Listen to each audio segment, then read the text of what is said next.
Hi everybody, it's Lisa. As you know, I was diagnosed at 55 with borderline Alzheimer's disease. The disease runs very, very, very bad in our family. It hasn't missed a generation, and in that generation, there's been lots and lots of family members that were diagnosed, with Alzheimer's. So I've been around Alzheimer's uh, since I was a baby. I mean, born.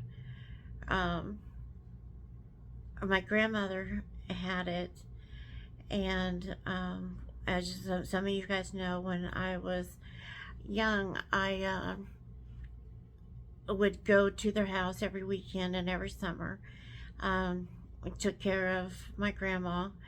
And later on, after she passed, I took care of my grandpa.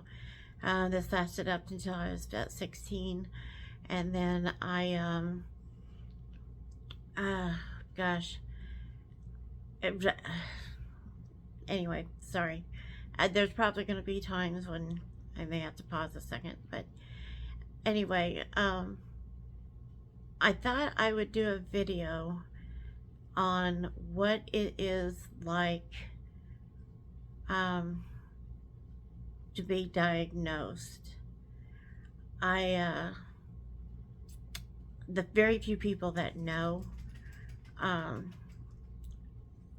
one of their biggest questions is, after they're saying I'm sorry and everything, is I don't know how you handle it. And I think everybody as an individual handles, different news, how they're going to. All of my life, um, like from the elementary age is where I really remember things and on up. And I, since it ran in the family so much, I pretty much had given into the fact that I was going to end up with it. I mean, it was that bad within the family.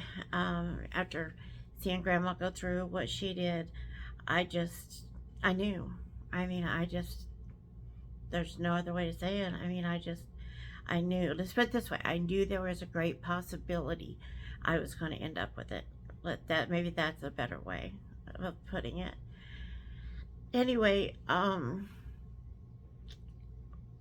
when I did the test, okay, now you gotta remember back in 2020, they did a brain MRI and it didn't have any of this in it, any of the um, volume loss.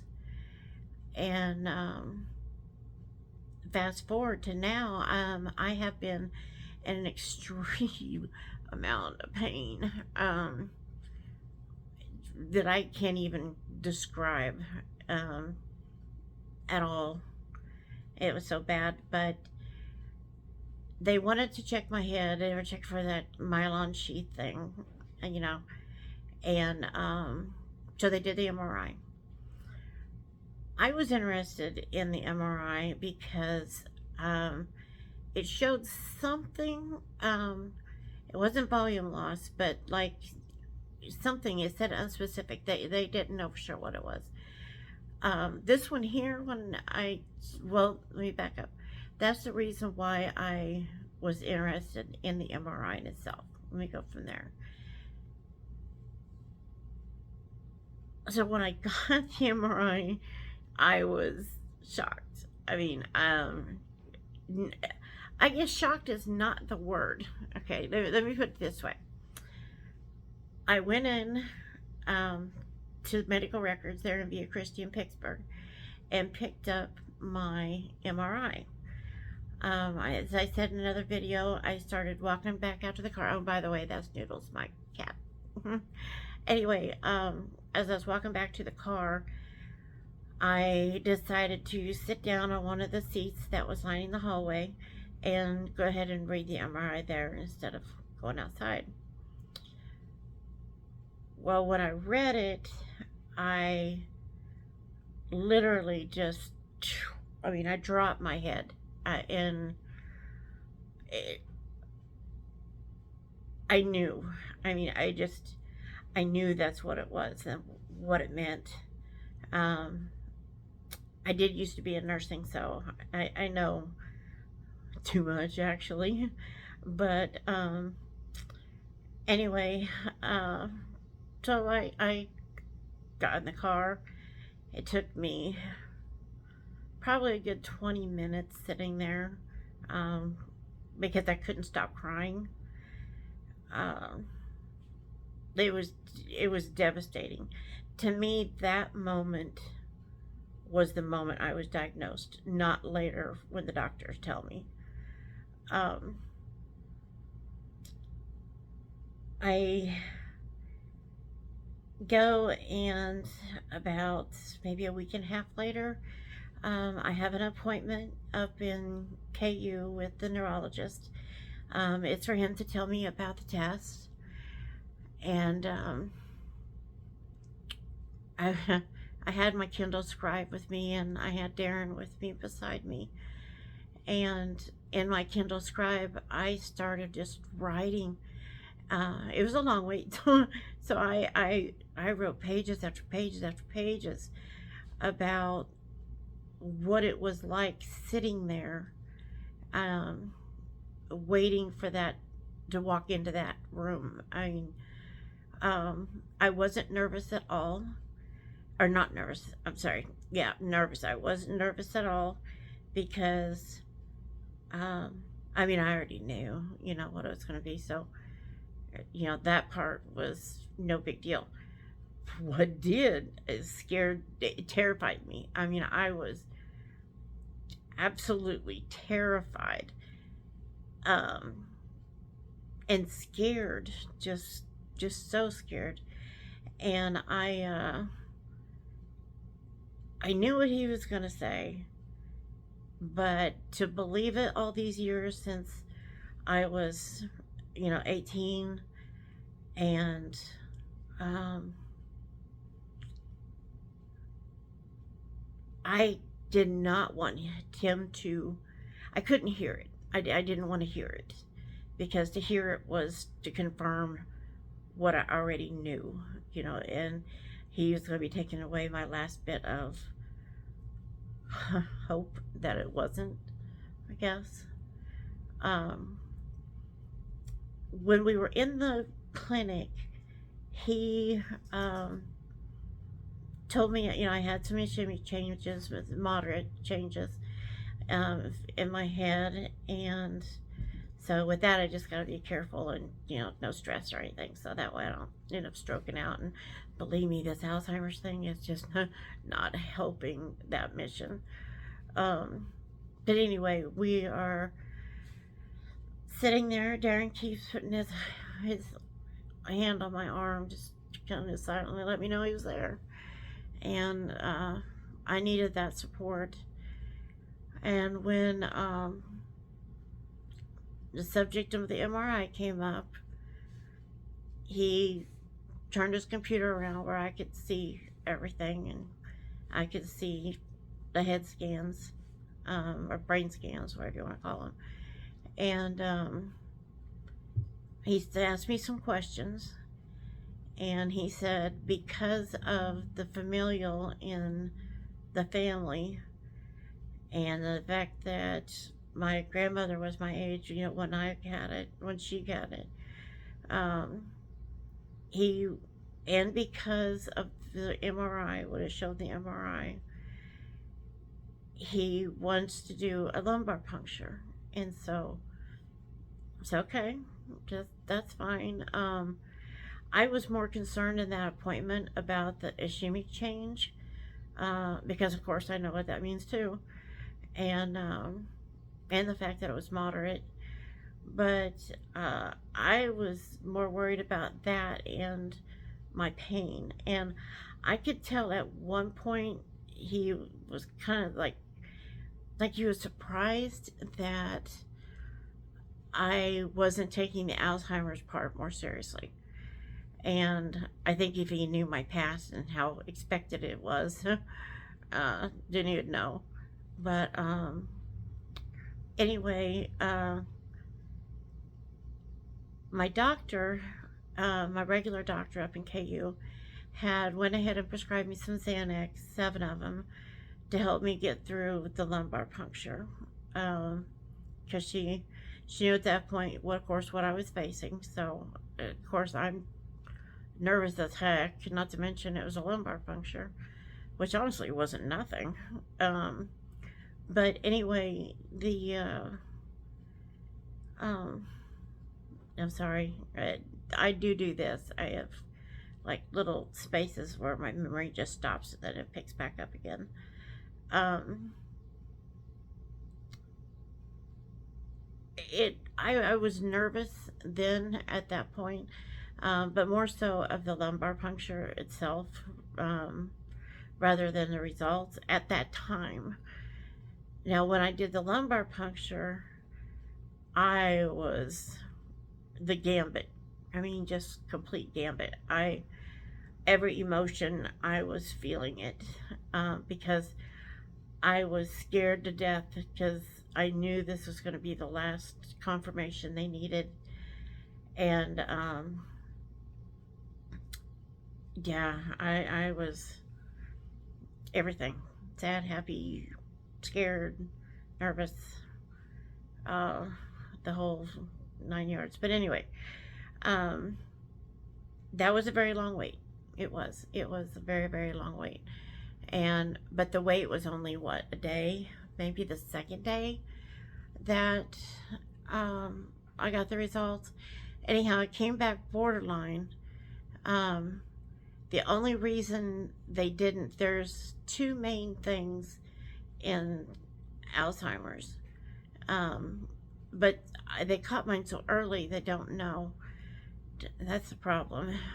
Anyway, it came back borderline Alzheimer's, and they sent it up to Mayo Clinic up in Rochester, and they're the ones who actually did the test. KU didn't. So I find out I'm borderline. Okay, well, I kind of accepted it. I knew it, but every, I don't know, maybe every 15 minutes at first, I would just, I'd go ahead and just break down and cry. Um, and I wasn't crying for myself, it was mainly for my children.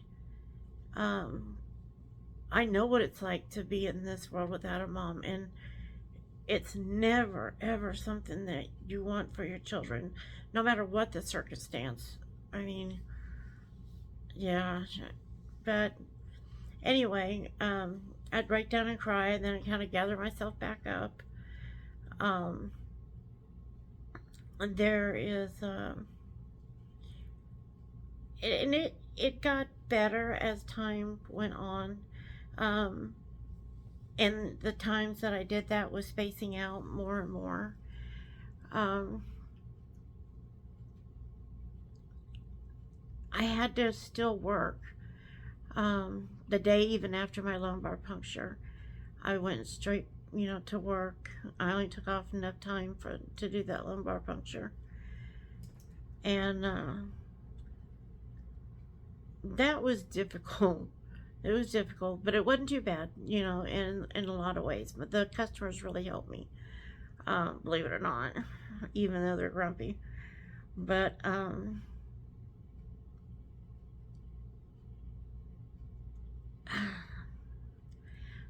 next thing I started worrying about was everything. Basically, I mean, and then my mind would not shut down. Then I could not sleep. Yeah, and that's still a thing. But I had no clue. You know, doctor gives you this diagnosis, and then you're like, what do I do? What what am I going to do? Where should I live? What should I be doing? Uh, and of course, the kids and the grandkids. I mean, that's number one. Um, should I leave something behind?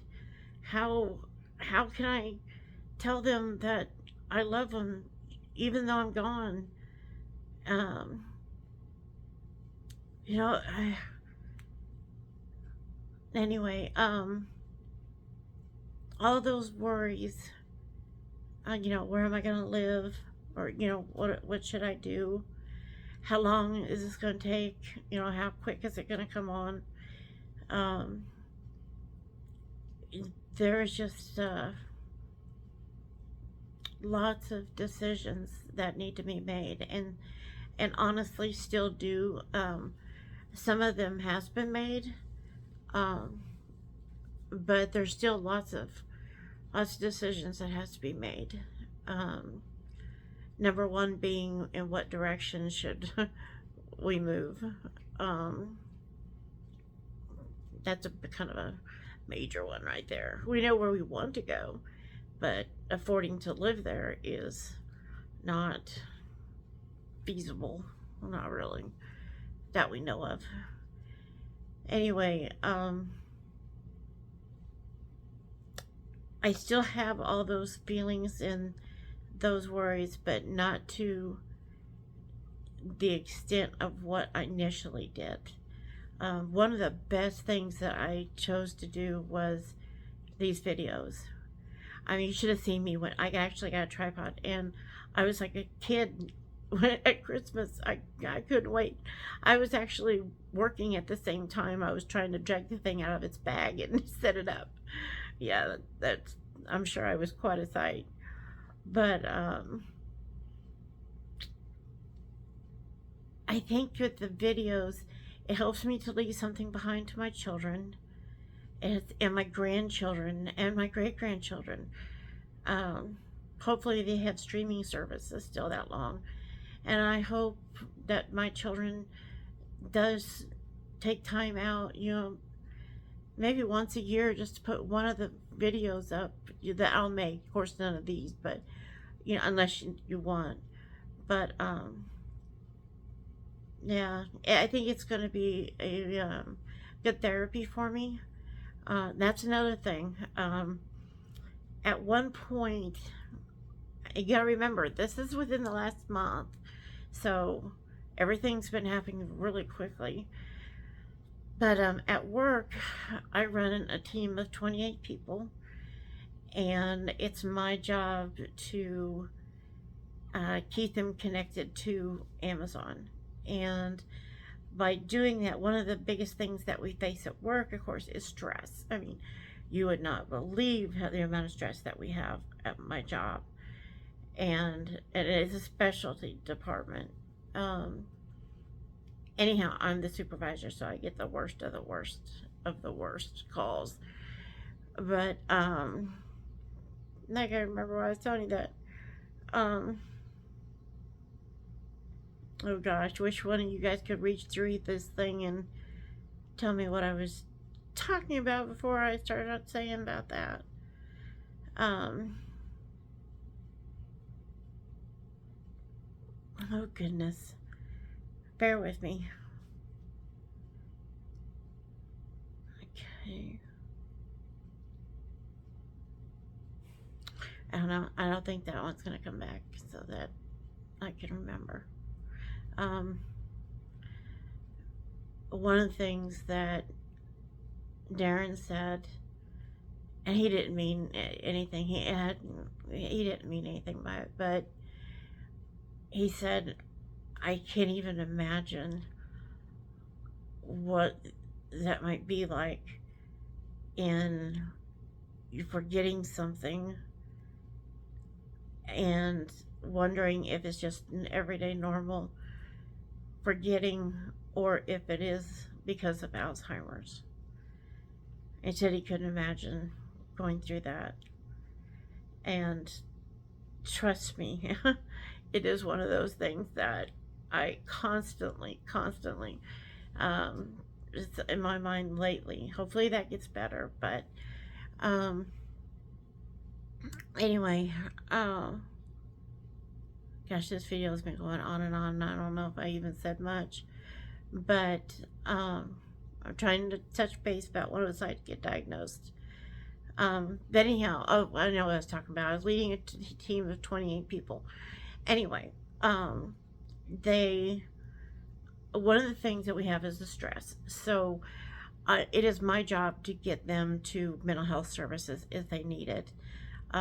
Never, I mean, never did I think that I would be the one to end up using it. I had a fight with my daughter, and the stress was, I mean, just so bad. And between that and the diagnosis and everything else, I needed help. I needed help, and I needed it like now. Kind of, I needed help. So I called the mental health line, a mental health line at work, and it's part of Amazon, but yet it's not. Anyway, I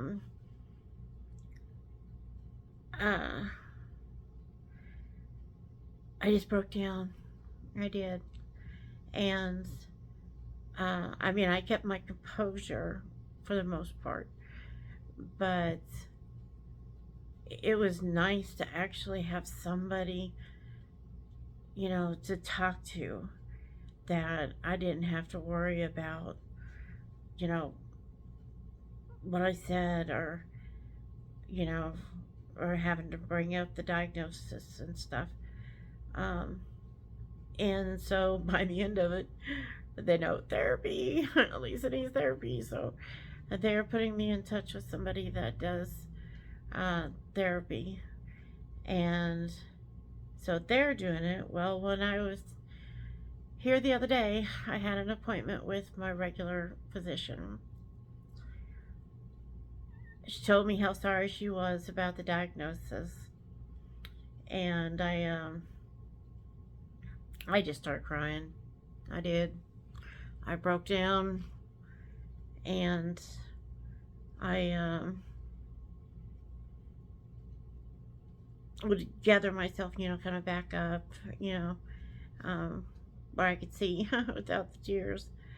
And lo and behold, she tells me, of course, that she wants me to talk to somebody right after our appointment. And so I said, you know, yeah, of course, you know, because I know I need the help. And so she was really good, really good. The person that or the mental health lady, I don't remember her name now, but she was really good. But by the end of it, of course, Lisa needs therapy. So coping therapy, I think is what they call it. It's like when you have to, well, one of the things that it said on her letter to me was coping with a critical illness. Anyway, yeah, so I did that. And as of right now, like I said, the videos of really good therapy. Best decision I think that I'm going to make. I think all around it's going to be really good. My kids are probably really going to get sick of me, you know. And if you're watching this, I am so sorry. I am. But I do hope that you guys do continue to watch them. And like I said, because not everything's going to be doom and gloom, of course. But topic is Alzheimer's, and it's a horrible disease. I mean, horrible disease. The most devastating disease. They call it the most devastating disease. And it truly is. I mean, it really, honestly, truly is. And so, going forward, of course, I'll be doing therapy to help me cope with it. I'll be doing the videos to help with that. I'm really trying so hard to get involved with my children, and I I'm having a tough time with that because with the distance and everybody's so busy, and so I started sending them videos, hoping that they'll send videos back to me. um, I think it makes it more personal. It really does. And actually, I mean, it's the next best thing to being alive, you know. Um, but anyhow, I'm going to move forward with the therapy, and my social life.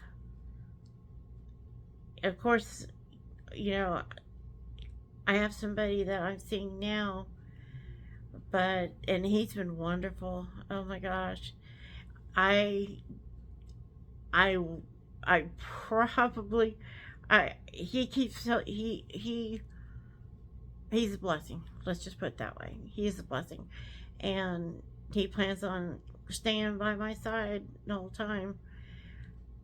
And thank God, because go figure, who is going to want to date somebody or be with somebody that's got Alzheimer's?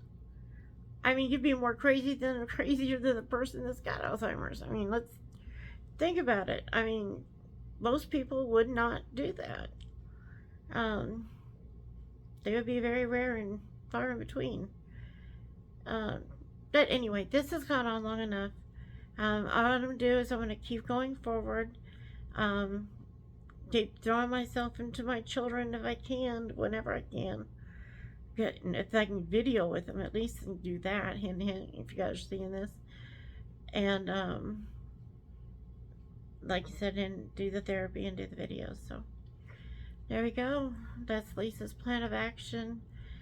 In the midst of all that, I've got a lot of decisions to make, though. Really, I mean, life changing decisions to make. And, but yeah, that's the plan. Alright, guys. Well, thank you. I'm sorry this took so long. I love you. If you guys are my kids and watching this show, for everybody else, much love to you. Anyway, you guys take care, okay? We'll talk to you soon.